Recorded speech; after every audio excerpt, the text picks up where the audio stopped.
ભરૂચની મનુબર ચોકડી પર મુનસી સ્કૂલની વિદ્યાર્થીનીને ટ્રકે ટક્કર મારતા મોત નીપજવા પામ્યું હતું। પ્રાપ્ત માહિતી અનુસાર મુનશી વીસીટી સ્કૂલના ધોરણ 12 માં અભ્યાસ કરતી નિશાબેન ઝહરુદ્દીન મંસૂરી ઉંમર વર્ષ 18 તેના રાબેતા સમય મુજબ આજરોજ સવારના સમયે સ્કૂલે જતી હતી।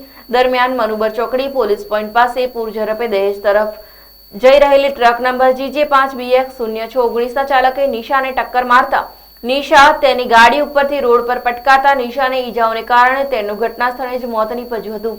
ઘટના બાદ ટ્રક ચાલક ટ્રક લઈ ભાગવા જતા સ્થાનિકોએ બૂમાબૂમ કરતા ટ્રક ઘટના સ્થળે મૂકી ચાલક ફરાર થઈ ગયો હતો।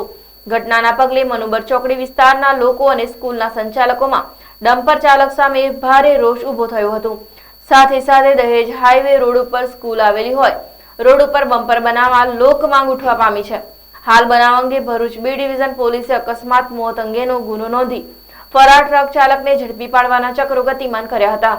આજ રોજ સવાર કલાક 7:00 મનુબર ચોકડી પર એક એક્ટિવા ચાલક અને ટ્રક ચાલક વચ્ચે અકસ્માત સર્જાયેલ, જેમાં એક્ટિવા ચાલક બાઈ નામે નિશાબેન જેમને ઈજા થયેલી, જે બાબતે એમને ભરૂચ સિવિલ હોસ્પિટલમાં સારવારથી ખસેડેલા બાદ સારવાર દરમિયાન એમનું ડૉક્ટરશ્રીએ મરણ જાહેર કરેલ, જે બાબતે ગુનો દાખલ કરી ટ્રક ચાલકને પકડવાની તજવીજ ચાલુ છે।